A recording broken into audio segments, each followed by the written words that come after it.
ನಮಸ್ಕಾರ ಎಲ್ಲರಿಗೂ. ಬೆಳಗ್ಗೆ ಬೇಗ ಎದ್ದು ಫ್ರೆಶ್ ಆಗಿ ಸೀದಾ ಟ್ರಾನ್ಸ್ಪೋರ್ಟ್ ಹತ್ರ ಬರ್ತೀನಿ. ನಮ್ಮ ಟ್ರಾನ್ಸ್ಪೋರ್ಟ್ ಗಾಡಿ ನೋಡಿ ನನಗೆ ಹೆಂಗೆ ಅನಿಸುತ್ತೆ ಅಂದ್ರೆ,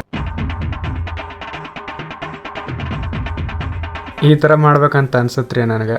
ಅದೆಲ್ಲ ಬಿಟ್ಟು ಮತ್ತು ಗಾಡಿನ ಅನ್ಲೋಡ್ ಮಾಡೋಕೆ ಸ್ಟಾರ್ಟ್ ಮಾಡ್ತೀವಿ. ಇವತ್ತು ಪಾರ್ಸಲ್ ಜಾಸ್ತಿ ಬಂದೈತಿ, ಮಳೆ ಇಲ್ಲ ಏನಿಲ್ಲ ರೀ, ಅದಕ್ಕೆ ಬೇಗ ಅನ್ಲೋಡ್ ಮಾಡಬೇಕು. ಇವತ್ತು ಕ್ಯಾಂಟ್ರ್ ಗಾಡಿ ಅನ್ಲೋಡ್ ಮಾಡೋದು ನಂದು ಇತ್ತು, ಆದರೆ ನಾವು ಅಲ್ಲಂತ ಹೇಳಿದಕ್ಕೆ ನಮ್ಮ ತಮ್ಮನ ಮ್ಯಾಗ ಹತ್ತಿ ಎಲ್ಲ ಗಾಡಿನ ಅನ್ಲೋಡ್ ಮಾಡಾಗುತ್ತಾನೆ ರೀ. ಅದಕ್ಕೆ ಫಸ್ಟ್ ಅನ್ಲೋಡ್ ಮಾಡಿ ಆಮೇಲೆ ಮುಂದೆ ನೋಡೋಣ ಏನು ಬರುತ್ತಂತ. ಆದರೂ ಫಸ್ಟ್ ಟ್ರಿಪ್ಪಲ್ಲಿ 10 ಸಕ್ಕರೆ ಚೀಲ ಬಂದೈತ್ರಿ, ಅದನ್ನ ಲೋಡ್ ಮಾಡ್ಕೊಂಡಿನಿ ಗಾಡಿಯಾಗ. ಹಂಗೆ ನಮ್ಮ ತಮ್ಮನ ಗಾಡಿಗೆ ಬುಕ್ ಬಂಡಲ್ ಬಂದವು, ಅದನ್ನ ಲೋಡ್ ಮಾಡ್ಬೇಕೀಗ. ಒಂದು 50 ಬುಕ್ ಬಂಡಲ್ ಅದಾವೆ, ಅದಕ್ಕೆ ಲೋಡ್ ಮಾಡಾಗುತ್ತೀವಿ. ನಾನು ಪರಶಣ್ಣ ಕೂಡಿ ಬಸವಣ್ಣವ್ರು ತಮ್ಮ ಗಾಡಿಗೆ ಲೋಡ್ ಮಾಡ್ಕೊಳಾಗುತ್ತಾರೆ. 2 ತಿಂಗಳ ಆದ್ಮ್ಯಾಗ ಗ್ಲಾಸ್ ಪೆಟ್ಟಿಗೆ ಬಂದವ್ರಿ 2, ಅದನ್ನ ಲೋಡ್ ಮಾಡಾಗುತ್ತೀವಿ ಬಸವಣ್ಣವ್ರ ಗಾಡಿಗೆ. ನಾನು ಬಂದಾಗ ಎಷ್ಟು ಖುಷಿ ಇತ್ತು ನನ್ನ ಲೋಡ್ ಗಾಡಿ ನೋಡಿ. ಈಗ ಹೆಂಗೆ ಅನ್ಸಾಗುತ್ತಂದ್ರೆ, ನನ್ನ ಪಾರ್ಸಲ್ ನೋಡಿ ಈ ಥರ ನನಗಾಗಿತ್ತು ರೀ. ಆದರೆ ಏನೂ ಮಾಡೋಕ್ಕಾಗಲ್ಲ, ತಮ್ಮನ ಗಾಡಿಗೆ ಲೋಡ್ ಮಾಡಾಗುತ್ತೀವಿ ಈಗ.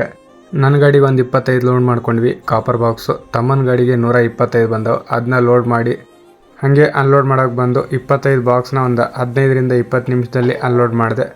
ಅದನ್ನೆಲ್ಲ ಮುಗಿಸ್ಕೊಂಡು ಬರೋವಾಗ ಇರ್ಫಾನ್ ಅಂತ ಹುಡುಗ ಕನ್ನಡದಲ್ಲೇ ಚೆನ್ನಾಗಿ ವಿಡಿಯೋ ಮಾಡ್ತಾನೆ. ನಾನು ಕಮೆಂಟ್ ಬಾಕ್ಸಲ್ಲಿ ಅವನ ಐಡಿನ ಪಿನ್ ಮಾಡಿರ್ತೀನಿ, ಎಲ್ಲರೂ ಹೋಗಿ ಅವನ್ನ ಸಪೋರ್ಟ್ ಮಾಡಿ. ನಮಸ್ಕಾರಗಳು.